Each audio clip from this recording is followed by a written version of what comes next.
শীতের মিঠে রোদে ঘুরে আসুন সন্দ্বীপ। শীতের মিঠে রোদ পড়েছে সারি সারি নারিকেল গাছের মাথায়। তার পাশে বিস্তীর্ণ মাঠের মসৃণ ঘাসের কার্পেট এসে মিশেছে সাগরের বালুচরে।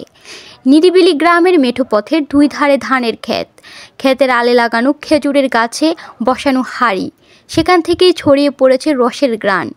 একটু গেলে গৃহস্থ বাড়ির পুকুরে হাঁসের ঝাঁকে ঝুপঝাপ নেমে যাওয়ার দৃশ্য। এমন মন ভোলানো পরিবেশ চট্টগ্রামের সন্দ্বীপ ছাড়া আর কোথায় আছে?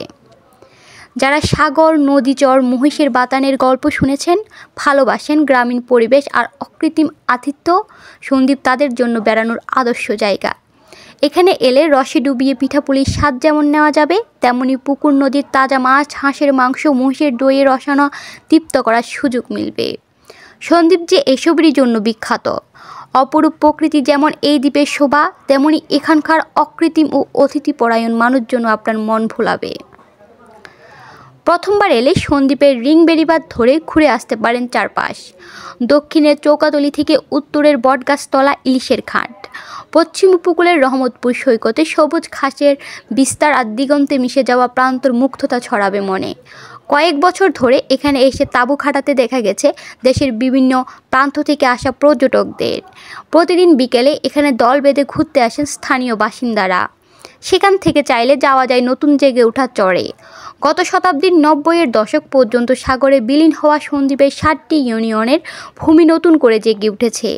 দিগন্তের চিবুক স্পর্শ করা এই সমতল ভূমি পরিচিত সবুজ চর হিসেবে। সেখানে ধীরে ধীরে গড়ে উঠেছে নতুন নতুন জনপদ। ধানের ক্ষেত, গোলাঘর, বসতঘর, পুকুর আর গোফাট, সব মিলিয়ে নিখুঁত গ্রাম। হেঁটে বা মোটর বাইকে চেপে চলে যেতে পারেন সবুজ চরের সঙ্গে লাগোয়া কম বয়সী চরেও। ঘুরে আসতে পারেন মহিষ বাতানে। ভালো লাগলে রাতও কাটিয়ে আসতে পারেন। মর্জি মতো সময় কাটাতে পারেন আধুনিক আয়োজনেও। দ্বীপের কেন্দ্রভাগে আছে বেভিউ গার্ডেন্স পার্ক। সেখানে বিশাল আকৃতির একাধিক দিঘির পাড়ে নারকেল গাছের সারি যে কারো মন ভোলাবে। উপাদেয় খাবারের সমাহার নিয়ে প্রবেশ মুখে আছে সমৃদ্ধ রেস্তোরাঁ। সপ্রাণ আড্ডা অথবা একান্তে সময় কাটানোর জন্য আছে বিস্তৃত পরিসর। রাত যাপনের আয়োজন না থাকলেও বিকেল বা সন্ধ্যাবেলাটুকু রাঙিয়ে নিতে এই পার্ক হতে পারে আদর্শ।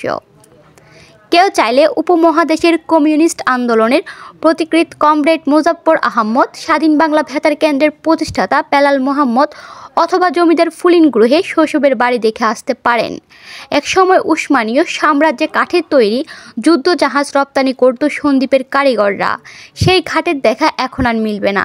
তবে সারিকাইতের বাংলা বাজার ঘাট আর গাছতলি ঘাটে এই পেশার কিছু মানুষের দেখা মিলতে পারে এখনও। মহিষের দুধ বা দই, খেজুরের রস, বিনয় সাহার বিখ্যাত মিষ্টান্ন, শতবর্ষী রাজাশালের ভাত আর বিভিন্ন ধরনের সামুদ্রিক মাছ পাতে তুলে নিতে পারেন চাইলে। দ্বীপের একেবারে উত্তর প্রান্তে 10 একর জায়গা জুড়ে গড়ে তোলা হয়েছে ট্রাভেলি ইকো ভিলেজ নামের একটি রিসোর্ট।